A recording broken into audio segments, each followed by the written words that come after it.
Hello students, welcome again.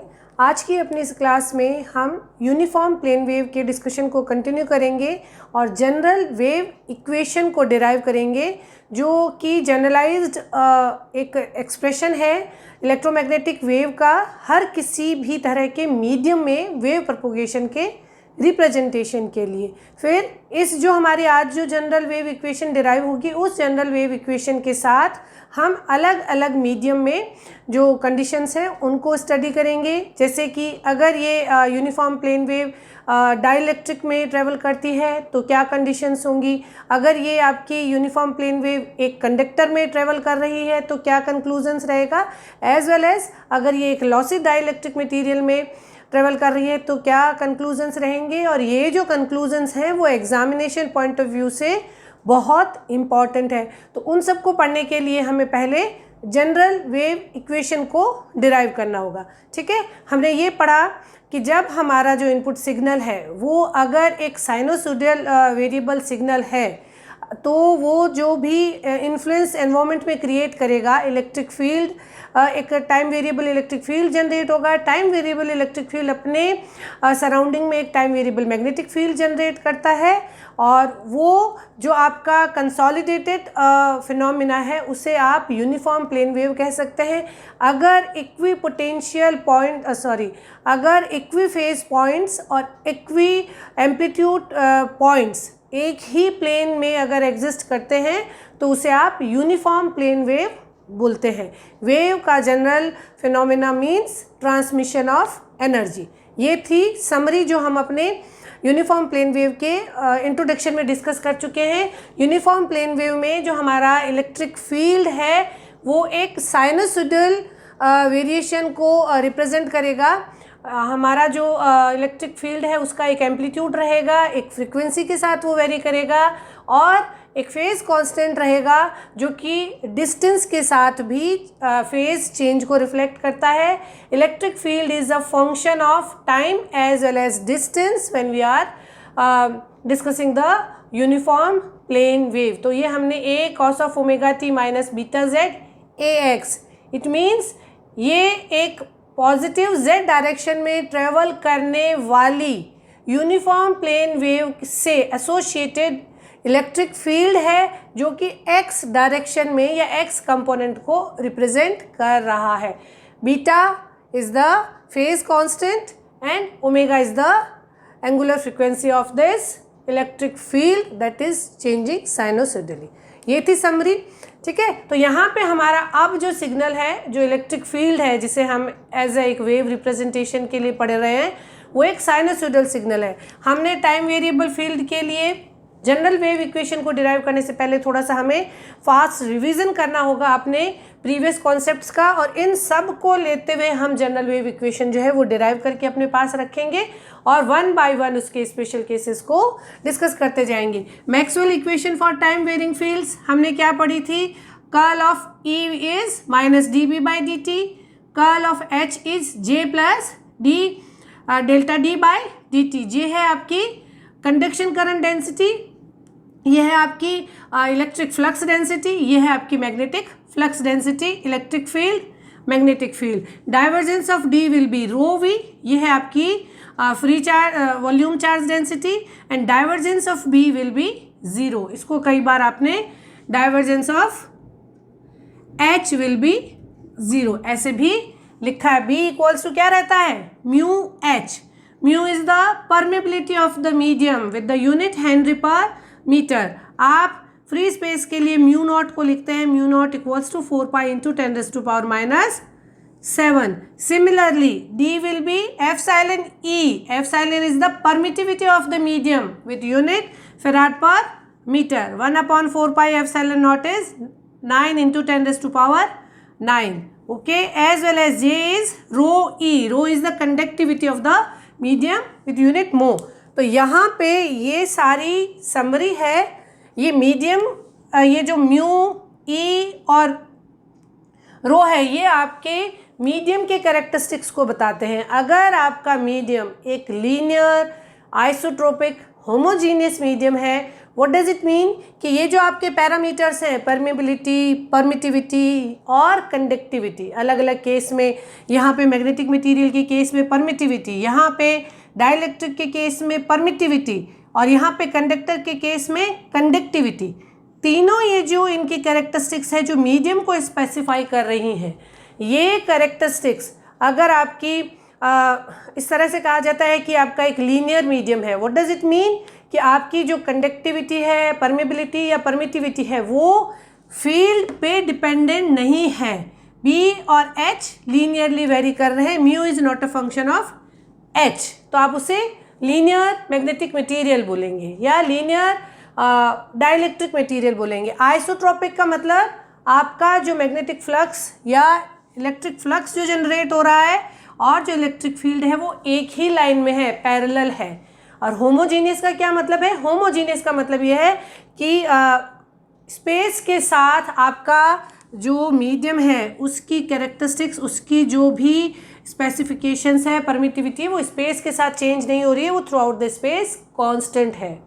ठीक है, तो हम यहाँ पे ये मान के चल रहे हैं अभी जो हम जनरल वेव इक्वेशन है वो हम एक लीनियर आइसोट्रोपिक होमोजीनियस मीडियम को लेके चलेंगे। फिर हम उसमें एक जनरलाइज टर्म रख देंगे कि फ्री स्पेस के लिए क्या कंडीशंस होंगी, फिर फ्री स्पेस के लिए भी जनरलाइज हमारी वेव इक्वेशन डिराइव होगी, परफेक्ट डाइलेक्ट्रिक के लिए, कंडक्टर के लिए, लॉसी डाइलेक्ट्रिक के लिए भी। ठीक है, तो ये सारी चीज़ें जो है वो हमें बार बार काम में आनी है। ठीक है, हमसे कैरेक्टरिस्टिक्स इम्पीडेंस पूछी जाती है, हमसे वेलोसिटी पूछी जाती है, फेज कांस्टेंट पूछा जाता है। तो अलग अलग केस में ये जो 3 इंपॉर्टेंट रिलेशनशिप्स हैं ये आपको रिकॉल करने होंगे। तो मैंने आपके रेफरेंस के लिए इनको भी यहाँ मेंशन कर दिया है। अब हम चलते हैं हमारे जनरल वेव प्रेजेंटेशन के फॉर्म में। हमने यूनिफॉर्म प्लेन वेव में इलेक्ट्रिक फील्ड को एक साइनसोइडल और कोसाइनसोइडल वेरिएशन की फॉर्म में रिप्रेजेंट किया था, a cos omega t minus beta z, ax, ये है x डायरेक्शन में। ठीक, बहुत जगह पे इसको इस तरह से भी लिखा है कि हमारा जो इलेक्ट्रिक फील्ड है वो अगर साइनसोइडल वेरिएशन दिखा रहा है तो इसे as से भी बताया हुआ है, as से बता के a cos omega t minus beta z ax, इस तरह की। ये जो s स्मॉल s है मीन्स जो वेरिएशन है इलेक्ट्रिक फील्ड का वो एक यूनिफॉर्म साइनसोइडल वेरिएशन को रिप्रेजेंट कर रहा है। तो इस तरह से भी बहुत जगह पे है, आप उससे भी कंफ्यूज ना हो। ये अगर है हम इसे क्या लिख सकते हैं, आप इसको लिख सकते हैं कि ये ES जो है वो है real part of a e raise to power j omega t multiplied by e raise to power minus j beta z। आप इसे ऐसे लिख सकते हैं, e raise to power j theta क्या रहता है, cos theta plus j sine of theta. ये रियल पार्ट, ये इमेजिनरी पार्ट। तो अगर हम इस एक्सप्रेशन का रियल पार्ट सेपरेट करें तो यही आना है आपका।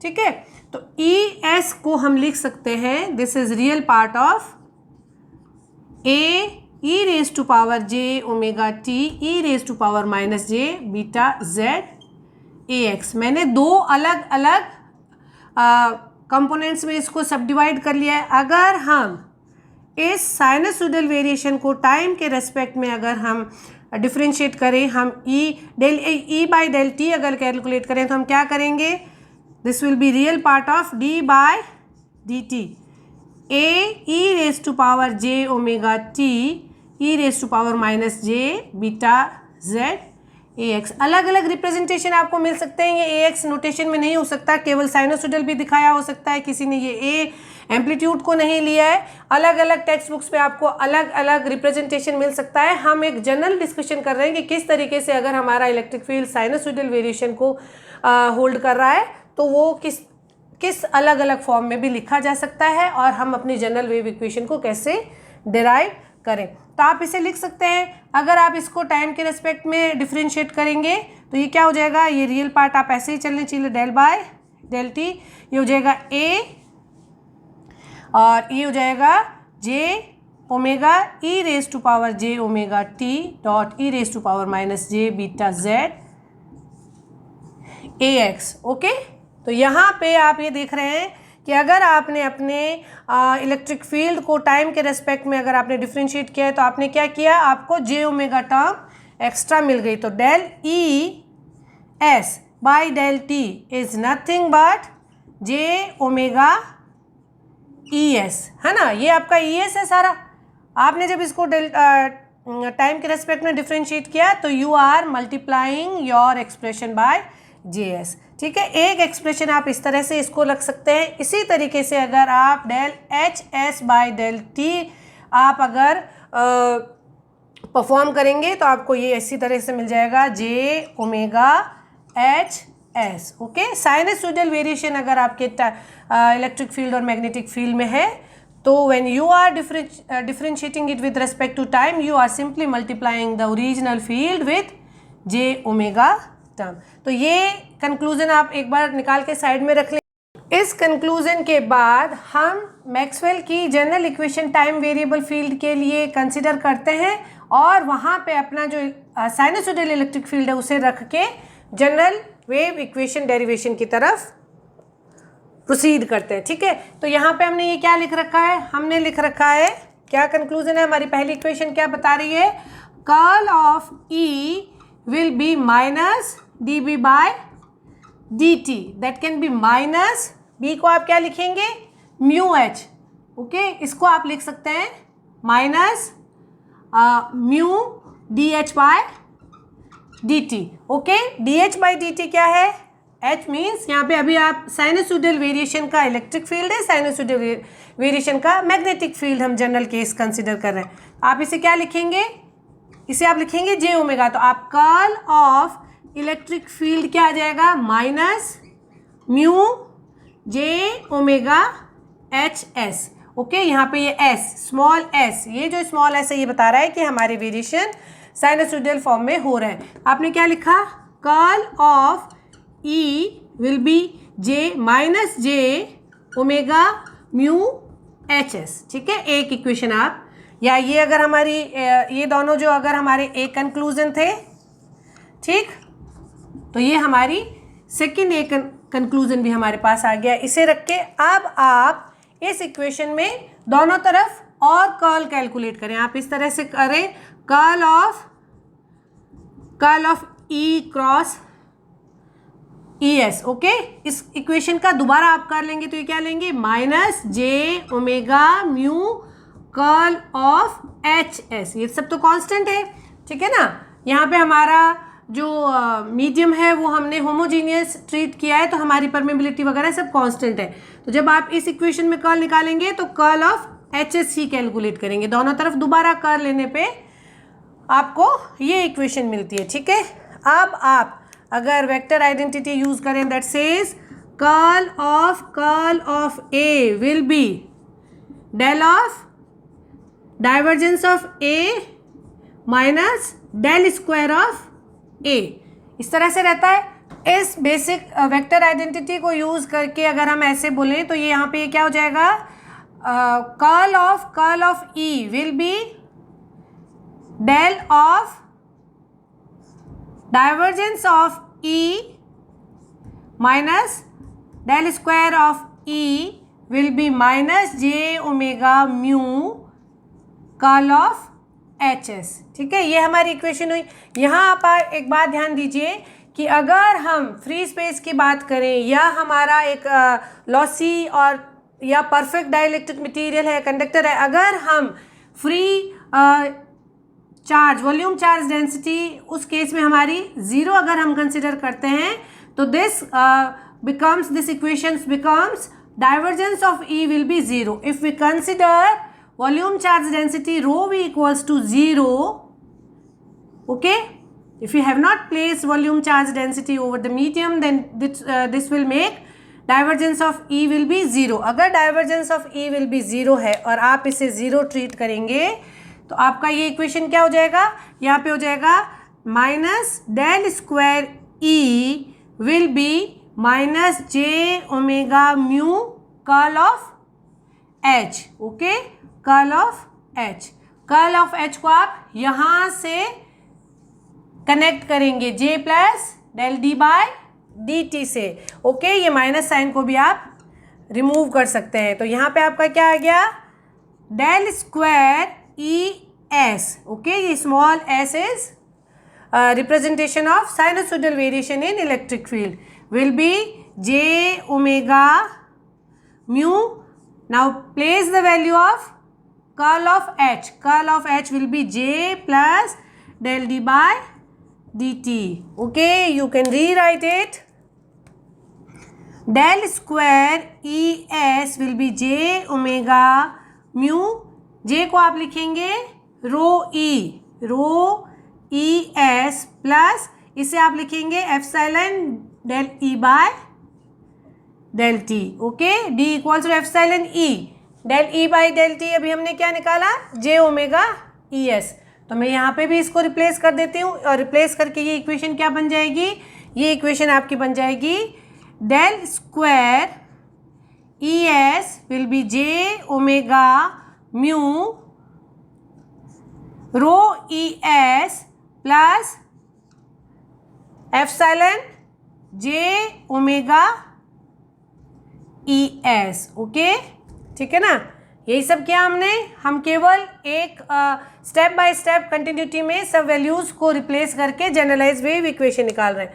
अगर मैं इसमें ई एस को कॉमन ले लूँ तो del square E s will be nothing but j omega mu rho plus j omega epsilon E S. Okay, आप इसे लिख सकते हैं del square E s equals to gamma square E s. ये जो गामा स्क्वायर है ये generally propagation constant को रिफ्लेक्ट करता है. ठीक है, यहाँ पे ये आपकी जनरल वेव इक्वेशन हो गई, जिसे आप ऐसे लिख सकते हैं del square E s minus gamma square E s equals to 0. एक तो आपकी ये हो गई है general wave equation for any kind of medium. Okay, अब हम अलग अलग मीडियम के लिए इसके स्पेशल केसेस को डिस्कस करेंगे. For time being this gamma is alpha plus j beta. This gamma is propagation constant and it holds the value alpha plus j beta. ये एक आपका कॉम्प्लेक्स नंबर है. अल्फा जो है वो आपका मीडियम का अटेन्युएशन कांस्टेंट रिप्रेजेंट करता है, जो ये बताता है कि जैसे आपकी वेव मीडियम में ट्रेवल करेगी उसमें कितना लॉस डिस्टेंस के साथ होगा. ये है लॉस पर मीटर का रिप्रेजेंटेशन पैरामीटर. बीटा है आपका फेज कांस्टेंट, जो कि ये बताता है कि जब आपकी वेव मीडियम में ट्रेवल कर रही है तो उसका फेज पर मीटर कैसे चेंज हो रहा है. तो alpha plus j beta is a combined quantity that reflects the propagation constant of the medium. ये आपकी जनरल वेव इक्वेशन हुई, उसमें से आपने प्रोपोगेशन कांस्टेंट को कंक्लूड किया. और अब हम अलग अलग केसेस के लिए अटेन्युएशन कांस्टेंट और फेज कांस्टेंट जो है उनको कैलकुलेट करना अपने नेक्स्ट वीडियोस में सीखेंगे. और ये जो हमारे डिस्कशन है जिसमें कि wave propagation uniform plane wave propagating in a lossy dielectric material के केस में क्या रहेगा, परफेक्ट कंडक्टर के केस में क्या रहेगा, हर केस में आपकी कभी कंडक्टिविटी का स्पेशल केस आएगा, कभी आपकी परमेबिलिटी, कभी आपकी परमिटिविटी एंड ऑल. तो ये सारे जो पैरामीटर्स हैं ये अपना एक स्पेशल रोल प्ले करेंगे और मीडियम के टाइप के हिसाब से हमारी वेव प्रोपोगेशन के स्पेशल केसेस बनते जाएंगे. उन सब को हम वन बाय वन अपने अपकमिंग वीडियोस में डिस्कस करेंगे. I hope general wave equation derive करना आपको अच्छे से समझ आ गया होगा. Keep learning, keep watching. Thank you.